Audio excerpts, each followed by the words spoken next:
guys, welcome back to my channel. So today you can see I'm not in my allotment plot, I'm actually in my back garden at home. I have a few sort of seed sowing jobs to do that I wanted to share with you today, so I thought why not just make this a home gardening vlog, you know, to show you what I've been up to in the garden.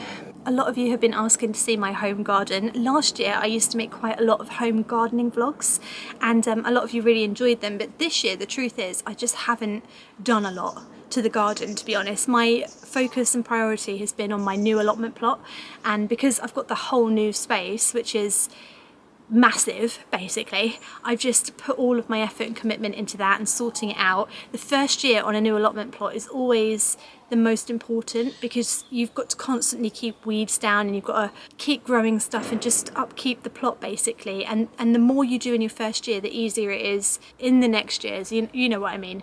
So I haven't really done very much to the garden. It's sort of looked after itself a little bit. I do have this beautiful gifted cold frame. It's not a greenhouse, it's like a cold frame. I'll spin you around, you can see it. This was gifted to me earlier in the year by Zest Outdoor Living. It is absolutely fantastic. It's been a game changer. You can see I've got lots of plants in there at the moment, but it's just been amazing for starting seeds off, and I've never had anything like this before. So because I now have my lovely, beautiful, gifted cold frame, I think it's called cold frame, yeah, like cold frame, I thought I would actually try to overwinter some crops ready for next year. Now what does overwintering mean? It basically means that you sow it in the autumn time and then you leave it somewhere under cover and protect it from the, you know, hard frost and stuff, and you overwinter it. So things that you overwinter won't actively sort of grow in the winter time. It's like they sort of hibernate a little bit. But the idea is you start them in autumn. So today I'm going to start some sweet peas, and I'm going to start them now in October. Hopefully, because we've still got quite a lot of light, they'll start to grow and they'll send some shoots up, and then I'll sort of protect them over the winter in my little cold frame, and in the springtime I will be ahead. I will be ahead of the game. As soon as it gets warm enough and the light starts to come back, they will shoot up, they will grow really big and tall. Say it with me guys, they will. And I'll be able to plant them out a lot earlier, and then I'll get flowers earlier too. So that's what overwintering means. So I'm going to sow them today into some toilet rolls, and I saw this in Gardener's World. Frances Tophill was doing this a couple of weeks ago. Right, so I've got my little toilet rolls here, and I will add to these because I've only managed to collect this many, but I thought I'd do the video today, so there you go. You're welcome guys. We'll put the compost in. Fill her up boy, fill her up. I've also got them in a tray, so any compost that I spill like that, oh my god, that was really stupid, I was lifted. Don't lift them up. If you lift them up, the compost will come out. Oh my gosh, I'm getting in a right kerfuffle here. Hang on a second, this is supposed to be easy, guys. Oh god, I've just lifted them up again and they've all just gone, oh, I'm getting it all over everything. Oh my god. God. Imagine how the rest of the vlog's going to go if this is how it's starting. Right, come on, don't lift them up, don't move them. Right, so the sweet peas that we are sowing are, what are they? Beeline. These are lovely because they're scented. Not all sweet peas are scented. Did you know that? Because I actually didn't know that until this year. Not all sweet peas are scented. Some of them have no scent at all, but these ones do. So when you do select your sweet peas, make sure that they smell, because there's nothing nicer than the smell of sweet peas. It's the best smell ever. Right, here we go, sweet pea seeds. This is very exciting to be, I've just lost one. Where are you going? Come back. It's very exciting to be thinking about the spring. Anything you can do now to think about the spring is just an excellent thing to do, because it's going to lift you up, make you feel good. A lot of these seeds have already sprouted as well, which is also very exciting.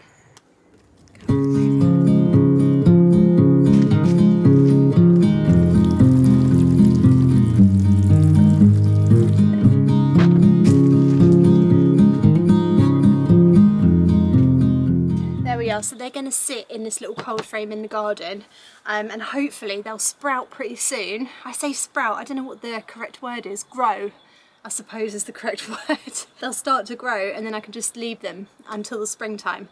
What else have I got in here? I've actually got some of these. These are, oh gosh, what are they called? Scabias.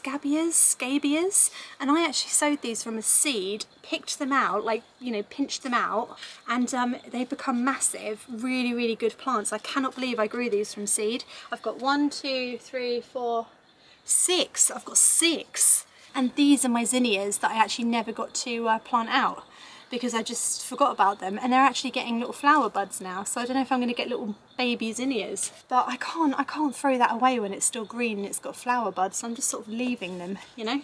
But that's all I've got in here at the moment. Yeah, so let's get those tucked away.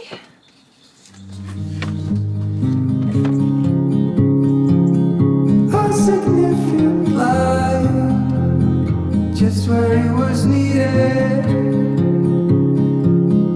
gleaming black as night. Right, this lovely little contraption here was brought for me by my mother-in-law. It's really useful. It's got all these little planters that are sort of levelled up like this. I've had to drill some holes in the bottom of them for drainage. I don't know why some planters come without any holes for drainage. It just absolutely blows my mind, but there we go. I thought I would sow a few seeds into these and have something growing over the winter time. So there's not many things that you can sort of sow directly at this time of year, but there are a few. That was going so well then. That was going so well. So we're going to do some wild rocket. Rocket is always going to work. You might need to protect it with some fleece from a really hard frost or if we have snow or something, but rocket's a really good one. I'm going to do some oriental spicy greens, which I think will work really well. A lot of lettuces do quite well over the autumn winter, so you can have a look for them. I'm also going to do some parsley. Which one am I going to do? I've got 3 types of parsley here. So we've got parsley Laura, which can be sown anytime from January to December. So that is literally the entire year. That's literally the entire, it's an all year round parsley. This one again is all year round. It's called parsley moss curled, sort of curly parsley. And this one here is Italian giant parsley. All of these can be sown all year round. What I'm thinking is which one will the rabbit like more? I actually think the rabbit will like Laura because those leaves he loves. So we're going to sow some of this parsley. Right, we'll put the spicy oriental greens in here.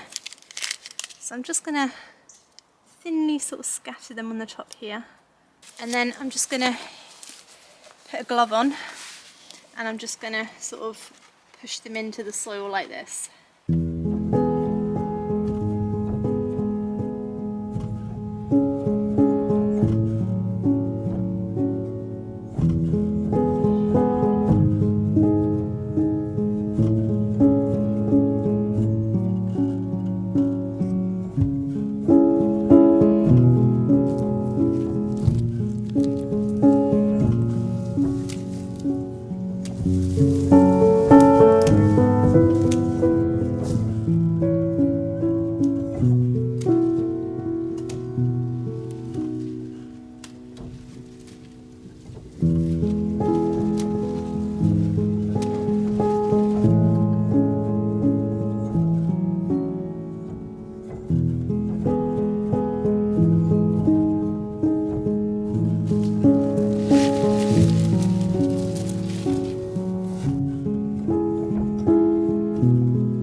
I'm aware this is turning into a little bit all over the place vlog. No one is less surprised than me, but today is Saturday and I am going to plant out some spring bulbs in my garden. I'm going to put them into some pots. So I've gathered together all the pots that I could find in my garden. I've topped them all up with some fresh multi-purpose compost, and I've got this little bag here. I picked this up from Amazon. I say picked up, I ordered it from Amazon. It comes with 101 spring bulbs, lots of really beautiful little flowers here, and I thought they'd be perfect for pots. So I'm going to plant them out today. I think what I'm actually going to do is use each pot for one type of bulb and basically have and then put all the pots together to kind of make like a border, like a pot border. What I mean by that is instead of putting different bulbs into each pot and having little displays in the pot, I'm going to treat all of the pots collectively as one display and plant one type of bulb per pot. I hope that makes more sense then. I'm sure it did make sense anyway, but there we go. Oh my gosh, dropped all the bulbs. There we go. Lots of different bulbs in here, so we're going to get planting.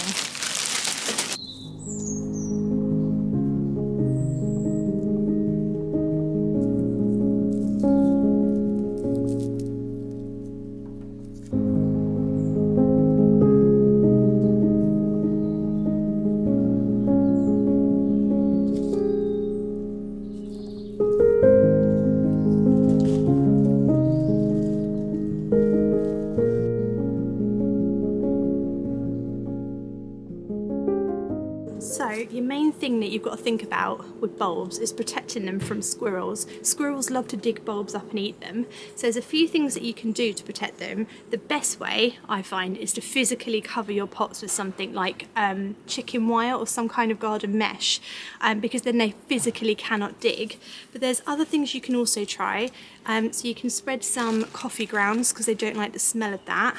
You can spray lemon water or garlic water. They don't like that either. And something that I learnt the other day that I thought was quite clever is actually daffodil bulbs are toxic to squirrels. So if you plant daffodil bulbs in between other bulbs, so like tulip bulbs or whatever they like to eat, and they dig up one of the daffodil bulbs, they are likely to then leave all the rest of the bulbs alone and assume that they're all daffodil bulbs because they won't go for them. And I thought that's actually quite a nice idea. And then you get like more of a display as well. And it's just a nice sort of natural-ish way of keeping squirrels away. So there's lots of things that you can do, but it is important to keep them away from your bulbs because they do love to eat them. So I think I'm going to cover mine with some chicken wire and leave them all together on this table, see if I can protect them all together. Right, that's all of them planted with a different bulb in each pot. That's going to look really beautiful, hopefully, if they survive.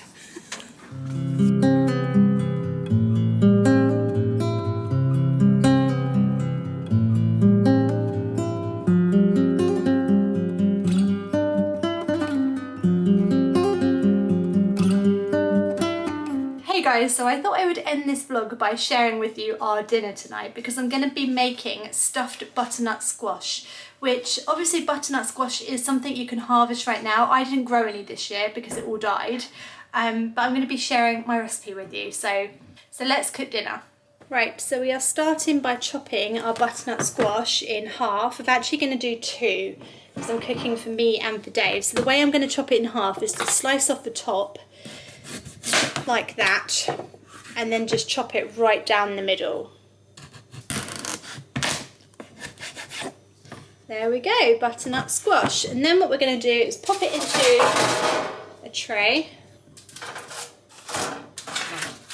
Right, so we'll pop them onto some baking trays and then we'll just get a little bit of olive oil, just drizzle that over.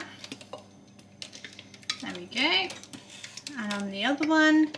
And then we're going to pop them into the oven for about 35 minutes, just until they go really nice and soft. So let's whack them into the oven and I'll see you again in 35 minutes. Did I just put my hair in that? Oh my God, this is terrible. This is why I'm not a cooking channel, guys. Right, see you in half an hour.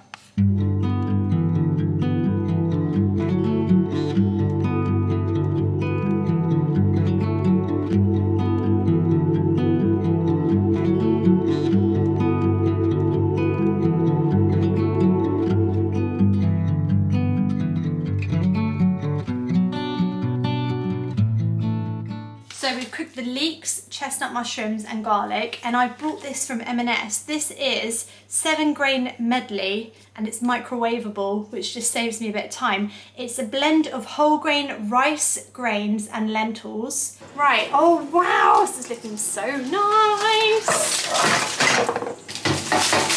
Alright, here we go. Right, so what we're going to do is we're going to scoop out the seeds here because we can't eat those.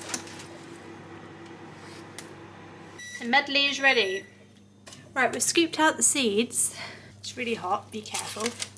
We're just going to scoop out the butternut squash in the centre so that we can stuff it with our mix. Right, so our scooped out butternut squash goes back into the pan with our mushrooms and leeks and things, and then we're also going to put in our grains. Right, in go the grains. Oh, they look absolutely gorgeous. Mix it all together. We're going to stuff the squash with it. So we're just going to get some spoonfuls and stuff our squash. Oh my gosh, it looks amazing already.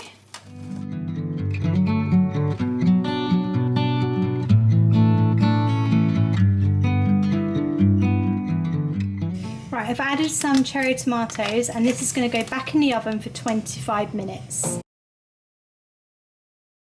Right guys, here is the finished meal. So I topped it up with a little bit of mozzarella, like grated mozzarella cheese, and it looks absolutely amazing. Right guys, I hope you've enjoyed my vlog today. Thank you so much for watching. Do subscribe to my channel if you love my content, and I'm going to play it opt in and out and go and watch Strictly. So I hope you've enjoyed it. Thank you so much for watching. See you next time. Bye.